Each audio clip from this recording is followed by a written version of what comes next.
মহররম মাস সম্মানিত মাস, ফজিলতপূর্ণ মাস, বরকতপূর্ণ মাস। এই মহররম মাসে প্রতি বৃহস্পতিবার ও জুমার রাতে ঘুমানোর পূর্বে একটি আমল করুন, নিজ চোখে ফলাফল দেখুন ইনশাআল্লাহ। একজন আল্লাহর ওলি কসম করে বলেছেন, কোরআন বুকে নিয়ে বলেছেন, এই আমলটি করে আল্লাহর কাছে যা চাওয়া হবে আল্লাহ তাই তাকে দান করবেন ইনশাআল্লাহ। আমলটি পরীক্ষিত আমল, শক্তিশালী আমল। বিশ্বাস রেখে আমলটি করুন, ইনশাআল্লাহ ফলাফল পাবেন। সুপ্রদিনী ভাই বোন, আমরা আলোচনার শেষে আরও 3টি গুরুত্বপূর্ণ প্রশ্ন উত্তর জানবো ইনশাআল্লাহ।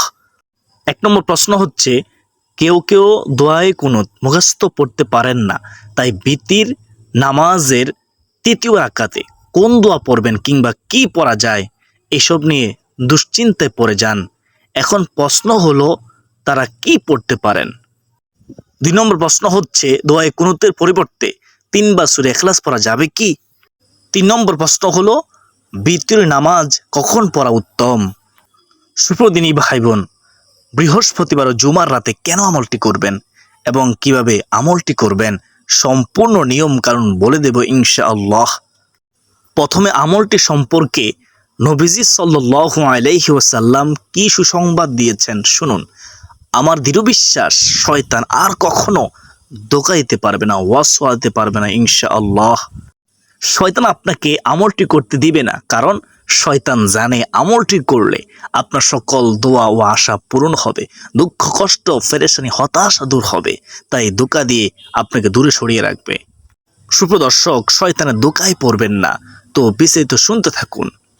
পবিত্র কোরআনে উল্লেখিত সম্মানিত 4টি মাসের একটি হচ্ছে মহররম। সম্মানিত মাস হওয়ার পাশাপাশি এই মাসে গুরুত্বপূর্ণ দিক হলো, এর মাধ্যমেই শুরু হয় হিজরি নববর্ষ। এই মাস অত্যন্ত ফজিলত ও গুরুত্বপূর্ণ। নবীজি সাল্লাল্লাহু আলাইহি ওয়াসাল্লাম এই মাসকে আল্লাহর মাস হিসেবে অভিহিত করেছেন। পবিত্র কোরআনে ইরশাদ হয়েছে, আসমান ও জমিন সৃষ্টির সময় থেকেই আল্লাহর কাছে মাসের সংখ্যা 12টি। এর মধ্যে এই 12টি মাসের মধ্যে 4টি মাস হলো সম্মানিত মাস। এটি সুপ্রতিষ্ঠিত বিধান। সূরা তাওবা আয়াত হচ্ছে 34। এই মহররম মাসের সম্মান নির্ধারণ করে এক হাদিসে রাসূল সাল্লাল্লাহু আলাইহি ওয়াসাল্লাম বলেছেন, 3টি মাস হলো ধারাবাহিক, জিলকদ, জিলহজ ও মহররম। অন্যটি হলো রজব। এগুলো সম্মানিত মাস। বুখারী শরীফের হাদিস, মুসলিম শরীফের মধ্যে হাদিসটি রয়েছে। রাসূল সাল্লাল্লাহু আলাইহি ওয়াসাল্লাম ইরশাদ করেন, মহররম আল্লাহর মাস, শাহরুল্লাহ। এই মাসে এমন একটি দিন রয়েছে যেদিন আল্লাহ তাআলা একটি সম্প্রদায়ের তাওবা কবুল করেছেন। আশা করা যায় সেদিন অন্যান্য সম্প্রদায়ের আমাদেরও তওবা কবুল করা হবে। তিরমিজি শরীফ, হাদিস নম্বর হচ্ছে 741। সুবহানাল্লাহ। সুপ্রিয় দর্শক, লা হাওলা ওয়ালা কুওয়াতা ইল্লা বিল্লাহ গুরুত্বপূর্ণ একটি আমল। এর ফজিলত ও সওয়াব অনেক অনেক বেশি। আমলটি করার ব্যাপারে হাদিসে অনেক বর্ণনা এসেছে। হযরত আবু মুসা আশআরী রাদিয়াল্লাহু তাআলা আনহু বর্ণনা করেন, রাসূল সাল্লাল্লাহু আলাইহি ওয়াসাল্লাম একবার আমাকে বললেন, তোমাকে জান্নাতের অন্যতম ধনভাণ্ডারের কথা কি বলে দেব? সুবহানাল্লাহ। নবীজি ওই সাহাবীকে বলতেছেন, আমি কি তোমাকে জান্নাতের অন্যতম ধনভাণ্ডারের কথা কি বলে দেব? ওই সাহাবী বলতেছে, তখন আমি বললাম, অবশ্যই ইয়া রাসূলুল্লাহ সাল্লাল্লাহু আলাইহি ওয়াসাল্লাম, আমাকে বলে দিন। হে আল্লাহ রাসূল সাল্লাল্লাহু আলাইহি ওয়াসাল্লাম, আমাকে বলে দিন। রাহমাতুল লিল আলামিন নবীজি তিনি বললেন, ও আমার সাহাবী শুনো, সেটি হচ্ছে লা হাওলা ওয়ালা কুওয়াতা ইল্লা বিল্লাহ। বুখারী শরীফ হাদিস নম্বর হচ্ছে 2992, মুসলিম শরীফ হাদিস নম্বর হচ্ছে 2704, তিরমিজি শরীফ হাদিস নম্বর হচ্ছে 3374, আবু দাউদ শরীফ হাদিস নম্বর হচ্ছে 1526। সুবহানাল্লাহি ওয়া বিহামদিহি সুবহানাল্লাহিল আযীম। আবু যর রাদিয়াল্লাহু তাআলা থেকে বর্ণিত হাদিসটি শুনুন। রাসূলুল্লাহ সাল্লাল্লাহু আলাইহি ওয়াসাল্লাম রাহমাতুল লিল আলামিন নবীজি আমাকে একবার বললেন, আমি কি তোমাকে জান্নাতের গুপ্তধনগুলোর একটি সন্ধান দেব না? আমি বললাম, ইয়া রাসূলুল্লাহ, হ্যাঁ, আমাকে বলুন। হ্যাঁ আল্লাহ রাসূল সাল্লাল্লাহু আলাইহি ওয়াসাল্লাম, আমাকে বলে দিন, আমাকে জানিয়ে দিন। রাহমাতুল লিল আলামিন নবীজি তিনি বললেন, লা হাওলা ওয়ালা কুওয়াতা ইল্লা বিল্লাহ। সুবহানাল্লাহ। আহমদ শরীফের হাদিস, হাদিস নম্বর হচ্ছে 20829। হাজিম ইবনে হারমালা রাদিয়াল্লাহু তাআলা আনহু বলেন, আমি নবী সাল্লাল্লাহু আলাইহি ওয়াসাল্লামের নিকট দিয়ে যাচ্ছিলাম। তিনি আমাকে বলেন, হে হাজিম, তুমি অধিক সংখ্যায় লা হাওলা ওয়ালা কুওয়াতা ইল্লা বিল্লাহ বাক্যটি পড়ো, কেননা তা হলো জান্নাতের গুপ্তধন, ধনভাণ্ডার। বুখারী শরীফের হাদিস, হাদিস নম্বর হচ্ছে 6204, মুসলিম শরীফে রয়েছে 589। হযরত কাইস ইবনু সাদ ইবনু উবাদা রাদিয়াল্লাহু তাআলা আনহু হতে বর্ণিত আছে, আমি নামাজরত থাকা অবস্থায় নবী রহমাতুল আলামিন নবীজি সাল্লাল্লাহু আলাইহি ওয়াসাল্লাম আমার কাছ দিয়ে গমন করলেন, আমার কাছ দিয়ে অতিক্রম করলেন। তখন তিনি রহমাতুল আলামিন নবীজি নিজের পা মোবারক দিয়ে আমাকে আঘাত করে ইশারা করে বললেন, আমি তোমাকে কি জান্নাতের দরজাগুলোর একটি দরজা সম্পর্কে জানাবো না? সুবহানাল্লাহ। আমি বললাম, হ্যাঁ। তিনি বললেন, লা হাওলা ওয়ালা কুওয়াতা ইল্লা বিল্লাহ, যার অর্থ হলো আল্লাহ তাআলা ব্যতীত অনিষ্ট দূর করার এবং কল্যাণ লাভের কোনো শক্তি সামর্থ্য কারণে। তিরমিজি শরীফ, হাদিস নম্বর হচ্ছে 3581।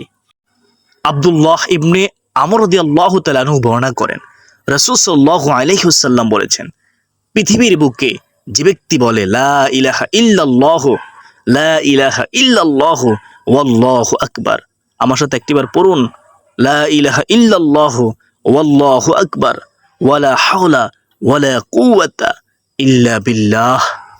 রহমাতুল আলামিন নবীজি বলেন, তার অপরাধগুলো ক্ষমা করে দেওয়া হয়, যদিও তার সাগরের পেনারাশির মতো বেশিও হয়। সুবহানাল্লাহ। তিরমিজি শরীফ, হাদিস নম্বর হচ্ছে 3460। এই দুটির অর্থই শুনে অবাক হয়ে যাবেন। আল্লাহ তাআলা ছাড়া কোনো উপাস্য নেই, আল্লাহ সুমহান, আল্লাহর সাহায্য ছাড়া পাপ মুক্তির কোনো পথ নেই, আল্লাহর সাহায্য ছাড়া ইবাদতের কোনো শক্তি নেই। তো প্রিয় দর্শক, আশা করি আপনারা এই আমলটি কতটা শক্তিশালী আমল বুঝতে পেরেছেন। আলহামদুলিল্লাহ। তো এখন শুনুন কিভাবে আমলটি করবেন, মনোযোগ সহকারে শুনুন। বৃহস্পতিবার ও জুমার দিন সম্মানিত দিন, গুরুত্বপূর্ণ দিন, ফজিলতপূর্ণ দিন, তাই ওই রাতগুলোতে আমলটি করুন, বিশ্বাসে করুন, নবীজি প্রেম ভালোবাসা অন্তর রেখে করুন, একমাত্র আল্লাহর জন্য, লিল্লাহি, একমাত্র আল্লাহকে খুশি করার জন্য করুন। সম্মানিত দিনী ভাই ও বোনেরা, এশার নামাজ পড়ার পর আমলটি করতে পারেন, অথবা ঘুমানোর পূর্বে আমলটি করবেন। প্রথমে আমাদের কি করতে হবে? প্রথমে উত্তমভাবে ভালোভাবে মনোযোগ সহকারে অজু করতে হবে, অজু করে নেবেন। তারপর পবিত্র স্থানে যাই নামাজ বিছিয়ে নামাজের মতো বসে আমলটি করবেন। প্রথমে 100 বার দুরূদ শরীফ পড়ুন, যে কোনো দুরূদ শরীফ পড়তে পারবেন। এই ছোট দুরূদটি পড়ুন, সাল্লাল্লাহু আলাইহি ওয়াসাল্লাম, সাল্লাল্লাহু আলাইহি ওয়াসাল্লাম। সুপ্রদর্শক, তারপর 499 বার পড়বেন, লা হাওলা ওয়ালা কুওয়াতা ইল্লা বিল্লাহ। এটি কতবার পড়বেন? 499 বার। তারপর একবার পড়বেন এভাবে, লা হাওলা ওয়ালা কুওয়াতা ইল্লা বিল্লাহিল আলিয়্যিল আযীম। আবার বলতেছি, খেয়াল করুন, লা হাওলা ওয়ালা কুওয়াতা ইল্লা বিল্লাহিল আলিয়্যিল আযীম। তারপর সর্বশেষ আবারও 100 বার দুরূদ শরীফ পড়বেন, সাল্লাল্লাহু আলাইহি ওয়াসাল্লাম, সাল্লাল্লাহু আলাইহি ওয়াসাল্লাম। তারপর চোখের পানি ছেড়ে দিয়ে মুনাজাত করবেন। ইনশাআল্লাহ আল্লাহ তাআলা আপনার মনের আশা পূরণ করবেন, সকল দুঃখ কষ্ট পেরেশানি হতাশা দূর করে দিবেন, ইনশাআল্লাহ অভাব দূর করে দিবেন। তো প্রিয় দর্শক, আশা করি বুঝতে পেরেছেন। তো প্রিয় দর্শক মণ্ডলী, এখন 3টি গুরুত্বপূর্ণ প্রশ্নের উত্তর জানবো ইনশাআল্লাহ। 1 নম্বর প্রশ্ন কি? কেউ দোয়া কুনুত মুখস্থ করতে পারেন না, তাই বিতির নামাজের 3য় রাকাতে কোন দোয়া পড়বেন কিংবা কি পড়া যায় এসব নিয়ে দুশ্চিন্তায় পড়ে আছেন। এখন প্রশ্ন হলো, তারা কি পড়তে পারেন দোয়া কুনুতের পরিবর্তে, কিতাবে কি রয়েছে? এই প্রশ্নের উত্তর হলো, বিতির নামাজে দোয়া কুনুত পড়া ওয়াজিব। 3য় রাকাতে সূরা ফাতিহার সঙ্গে সূরা মিলিয়ে তাকবীর বলে হাত বেঁধে পড়তে হয়। তবে দোয়া কুনুত সম্পূর্ণ নবীজি সাল্লাল্লাহু আলাইহি সাল্লাম থেকে বর্ণিত শব্দে হওয়া ওয়াজিব নয়, বরং মুসল্লি অন্য কোনো দোয়াও করতে পারেন, হাদিসের শব্দের বাইরে কিছু বাড়াতেও পারেন। এমনকি যদি কোরআনের যেসব আয়াতে দোয়া আছে এমন কিছু আয়াত পড়েন, সেটাও জায়েজ আছে।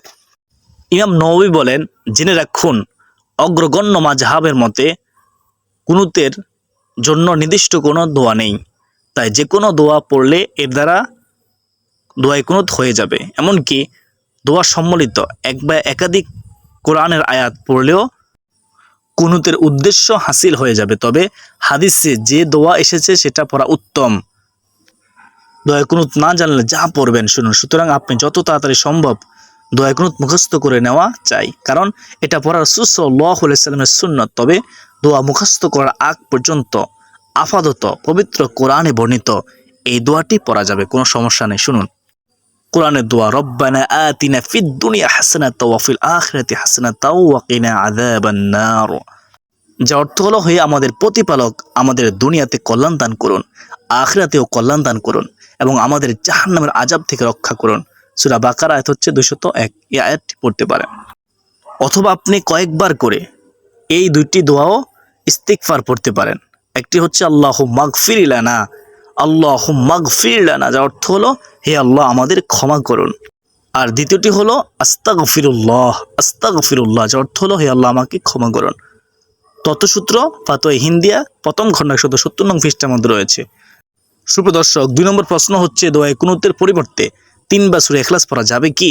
অনেকে পড়ে থাকেন, অনেকে বলে 3 বার সূরা ইখলাস পড়লে হয়ে যাবে। আর সঠিক জবাব কি? এর সঠিক জবাব হলো, বিতির নামাজে দোয়ায়ে কুনুতের পরিবর্তে 3 বার সূরা ইখলাস পড়া গ্রহণযোগ্য নয়। মনে রাখবেন, কারণ সূরা ইখলাস কুনুত বা দোয়া সম্বলিত সূরা নয়। কুনুতের উদ্দেশ্য হচ্ছে আল্লাহর কাছে দোয়া করা। বুঝতে পেরেছেন? এর উদ্দেশ্য কি? আল্লাহর কাছে দোয়া করা। এক্ষেত্রে নির্দিষ্ট দোয়া ব্যতীত অন্য যে কোনো দোয়া পড়লেও ওয়াজিব আদায় হয়ে যাবে এবং নামাজ শুদ্ধ হয়ে যাবে। তবে হাদিসে বর্ণিত দোয়া যেমন আল্লাহুম্মা ইন্না নাস্তাইনুকা, এই দোয়াটি সম্পূর্ণ পড়া সুন্নত। তাই হাদিসে বর্ণিত এই দোয়া কেউ না জানলে দ্রুত শিখে নেওয়া আমাদের প্রত্যেকের উচিত। তবে না ফলে যে কোনো দোয়া পড়লে এর দ্বারা দোয়ায়ে কুনুত হয়ে যাবে। এমনকি দোয়া সম্বলিত এক বা একাধিক কোরআনের আয়াত পড়লেও কুনুতের উদ্দেশ্য অর্জন হয়ে যাবে। তবে হাদিসে যে দোয়া এসেছে সেটা পড়া উত্তম। ইতিপূর্বে আমি আপনাদেরকে বুঝিয়েছি, আশা করি আপনারা বুঝতে পেরেছেন। মনে রাখতে হবে, কেউ যদি এক্ষেত্রে কোনো দোয়াই না পড়ে তাহলে তাকে পুনরায় নামাজ আদায় করতে হবে। মনে রাখবেন। 3 নম্বর প্রশ্ন হলো, ভিতর নামাজ কখন পড়া উত্তম? এর জবাব হলো, ভিতর নামাজ আদায় সংক্রান্ত সময়ের ব্যাপারে ফিকহাবিদদের একমত। তাদের সবার বক্তব্য হলো, ভিতর নামাজ আদায়ের সময় শুরু হয় এশার নামাজ আদায়ের পরপর, আর ওয়াক্ত শেষ হয় সুবে সাদিকের উদয়ের মাধ্যমে। অর্থাৎ ফজরের নামাজের ওয়াক্ত শুরু হলে ভিতরের ওয়াক্ত আর থাকে না। অতএব কারো যদি শেষ রাতে তাহাজ্জুদের জন্য জাগ্রত হওয়ার নিশ্চয়তা থাকে তাহলে তিনি তাহাজ্জুদের পরে ভিতর পড়ে নেবেন। আর যদি ভিতর রাতে শুরুর ভাগে এশার পর পড়া হয়, তখন সম্ভব হলে 2-4 রাকাত নফল নামাজ পড়ার পর ভিতর আদায় করবে। সুপ্রদর্শক, মাগরিবের মতো করে আগে কোনো নফল ছাড়া শুধু 3 রাকাত ভিতর পড়া পছন্দনীয় নয়। আগে পরে নফল পড়তে হবে। রাসূল সাল্লাল্লাহু আলাইহি ওয়াসাল্লাম রাতে নামাজ আদায় করতেন, তখন আমি তার বিছানায় আড়াআড়িভাবে ঘুমিয়ে থাকতাম। এরপর তিনি যখন ভিতরের নামাজ পড়ার ইচ্ছা করতেন তখন আমাকে জাগিয়ে দিতেন এবং আমিও ভিতরের নামাজ আদায় করে নিতাম। বুখারী শরীফের হাদিস 997। সাইদ ইবনু ইয়াসার রাদিয়াল্লাহু তাআলা আনহু বলেন, আমি আব্দুল্লাহ ইবনে ওমর রাদিয়াল্লাহু তাআলা আনহুর সঙ্গে মক্কার পথে সফর করছিলাম। সাইদ রহমতুল্লাহি আলাইহি বলেন, আমি যখন ফজর হওয়ার আশঙ্কা করলাম তখন সাওয়ারি থেকে নেমে পড়লাম এবং ভিতরের নামাজ আদায় করলাম। এরপর তার সঙ্গে মিলিত হলাম। তখন আব্দুল্লাহ ইবনে ওমর রাদিয়াল্লাহু তাআলা আনহু জিজ্ঞেস করলেন, তুমি কোথায় ছিলে? আমি বললাম, ভোর হওয়ার আশঙ্কায় আমি নেমে ভিতর আদায় করেছি। তখন তিনি বললেন, রাসূল সাল্লাল্লাহু আলাইহি ওয়াসাল্লামের মধ্যে কি তোমার জন্য উত্তম আদর্শ নেই? আমি বললাম, হ্যাঁ অবশ্যই আছে, আল্লাহর কসম। তিনি বললেন, রাসূল সাল্লাল্লাহু আলাইহি ওয়াসাল্লাম উটের ফিটে আরোহী অবস্থায় ভিতরের সালাত আদায় করতেন। বুখারী শরীফ হাদিস নম্বর হচ্ছে 999। হাদিসগুলো থেকে ভিতর নামাজের গুরুত্ব বোঝা যায়। তাই শেষ রাতে জেগে ভিতর পড়তে না পারার আশঙ্কা থাকলে শুরুর রাতে পড়ে নেওয়া জরুরি। না হয় শেষ রাতে তাহাজ্জুদ পড়ে এরপর ভিতর আদায় করে নেওয়া উত্তম। সুপ্রদিনী ভাই বোন, আশা করি সকলে বুঝতে পেরেছেন। আলহামদুলিল্লাহ। তো ভিডিওটি শেয়ার করে সবাইকে শেখার সুযোগ করে দিন। আজকের দিন এ পর্যন্তই। সকলের সুস্বাস্থ্য কামনা করে বিদায় নিচ্ছি। আসসালামু আলাইকুম ওয়া রাহমাতুল্লাহি ওয়া বারাকাতুহু।